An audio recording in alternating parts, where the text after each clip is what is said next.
तुम्ही नेहमी प्रश्न विचारतात, तू लिहित आहेस का, तू शाळेत जात आहेस का, ती शाळेत जात आहे का, असं जर तुम्ही प्रश्न विचारतात त्याला म्हणतात प्रेझेंट कंटिन्युअस टेन्स म्हणतात. आणि ते असतं वर्बल क्वेश्चन, आणि ज्याचं उत्तर तुम्हाला फक्त एस किंवा नो मध्येच उत्तर द्यायचे.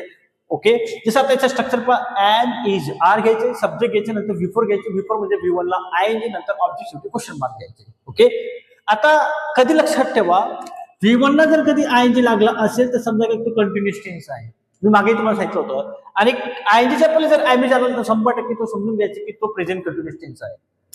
एम काय वापरतात, फक्त आय साठी एम वापरतात, मी मागे सांगितले तुम्हाला. नंतर ही, शी, इट साठी एज वापरायचं, वी, यू, दे, आणि अनेक गोष्टींसाठी तुम्हाला आर वापरायचं. मग आता हे किंवा वापरायचं, समजा आता फॉर एक्झाम्पल हा एक व्यक्ती आहे, तो शाळेत जातोय. ओके, त्याच्या खांद्यावर बॅग आहे. आता मी त्याला विचारतो, काय तू शाळेत जात आहे का, तू शाळेत जात आहे का, मग तो का म्हणेल हो मी शाळेत जात आहे ना. मग इंग्लिश मध्ये का म्हणेल are you going to school, मग तो का म्हणेल yes I am going to school. Shortcut का म्हणेल येस किंवा नो, हेच उत्तर येईल.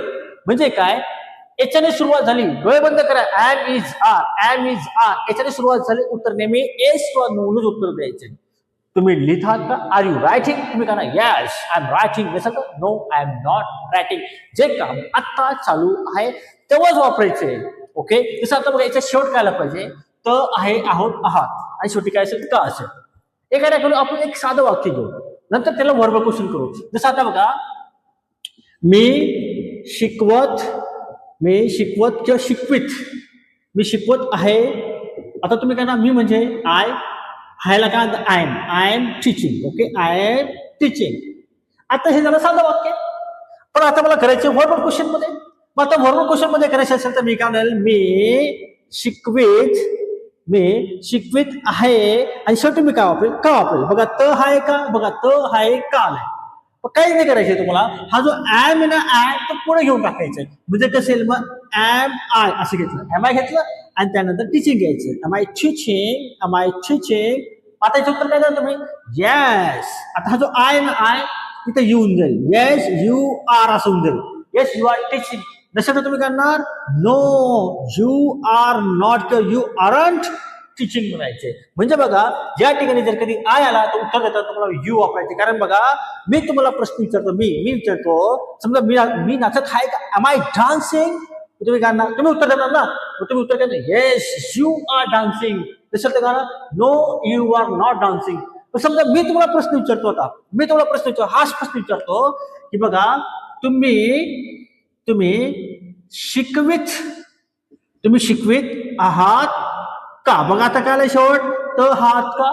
आता तुम्ही आलाय, तुम्हीला आपण का वापरतो, आर वापरतो. मी इथं घेतलं आर यू घेतलं, मी आर यू घेतलं, नंतर तुम्ही नंतर काय टीचिंग, आर यू टीचिंग.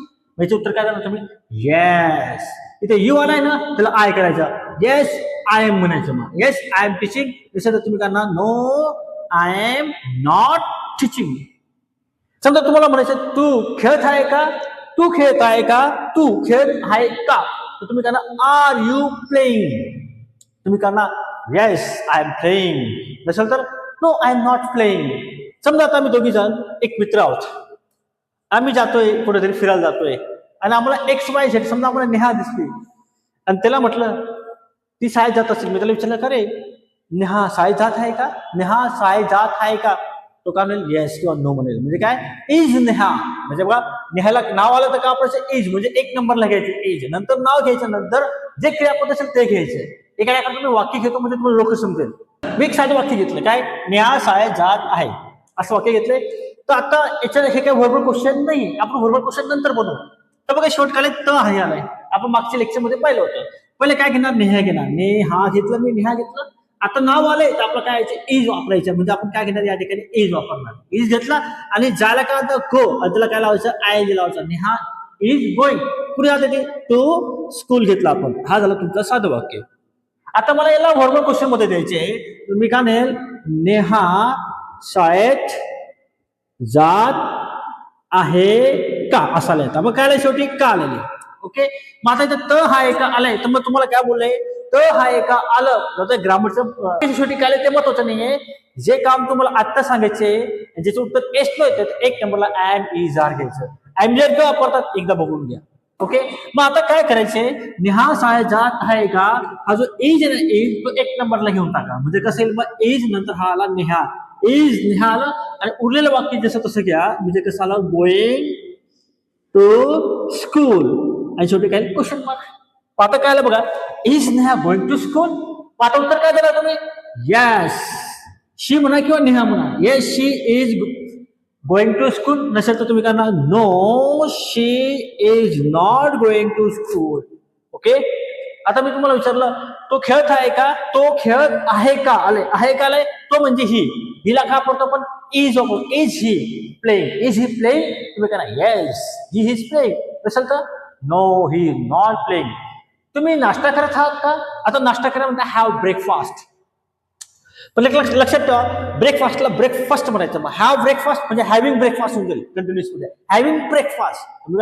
तुम्ही नाश्ता करत आहात का, आर यू हॅव्हिंग ब्रेकफास्ट, तुम्ही म्हणा yes I am having breakfast. नसेल तर no I am not having breakfast. ती नाश्ता करत आहे का, ती. Is she, 1 number, is she having breakfast, no she is not having breakfast. असेल तर yes she is having breakfast. आम्ही नाश्ता करत आहोत, आम्ही नाश्ता करत आहोत, आर वी हॅव्हिंग ब्रेकफास्ट. अरे आम्ही नाचत आहोत का, आर वी डान्सिंग. म्हणजे डान्सला डान्सिंग करायचं, कटला कटिंग करायचं, रीडला रीडिंग करायचं, प्लेला प्लेइंग करायचं, वॉकला वॉकिंग करायचं, राईटला रायटिंग करायचं, आणि वॉक सुरू करून टाकायचं. तुमचे वडील काम करत आहे का, तुमचे वडील एकच असतं, आई एकच असतं, म्हणजे तुम्ही काय, इज युअर फादर म्हणायचं, इज युअर फादर वर्किंग. आणि उत्तर देताना काय, येस माय फादर. म्हणजे युअर फादरला काय करायचं, माय फादर इज वर्किंग. तुमची मम्मी चहा बनवत आहे का, is your mother making tea, तुम्ही काय ना, yes my mother is making tea. तुम्ही नाचत आहात का, तुम्ही नाचत आहात का, तुम्ही. आर यू डान्सिंग, आणि ते नाचत आहे का, आर दे डान्सिंग. तुम्हाला समजतं मी काय बोलतोय, अतिशय सोपा टेबल आहे. काही लोकांना दे का वापरता हे माहित नसतं. तर मी तुम्हाला एक प्रोनाऊनचं लेक्चर घेतलाय, तो प्रोनाऊनच्या लेक्चरमध्ये मी तुम्हाला डिटेल सांगितलं, ही केव्हा वापरता, शी केव्हा वापरता, इट आणि दे यांच्यामध्ये काय डिफरंट आहे ते तुम्ही नक्की तो व्हिडिओ बघा. डिस्क्रिप्शन मध्ये तुम्हाला त्या प्रोनाऊनची लिंक नक्की सेंड करून देईल. आता मी तुम्हाला काय वाक्य देतो, तुम्ही मला वाक्य सोडून दाखवतात. ओके, पुढचं पहिलं वाक्य घ्या, तुम्ही लिहित आहात का. नेक्स्ट वाक्य घ्या, ती शिकवत आहे का. नेक्स्ट वाक्य, तुमची मम्मी स्वयंपाक करत आहे का. चौथं वाक्य घ्या, ती शाळेत जात आहे का, तो भांडण करत आहे का. हे वाक्य मला नक्की कमेंट बॉक्समध्ये शेअर करा, मी त्याला नक्की रिप्लाय देईन. तुम्हाला जर हा व्हिडिओ उपयोगी वाटत असेल तर नक्की आपल्या चॅनलला शेअर करा, कमेंट करा, लाईक करा, आणि जे नवीन असतील त्यांना नक्कीच आपल्या चॅनलला सबस्क्राईब करा. Thank you very much.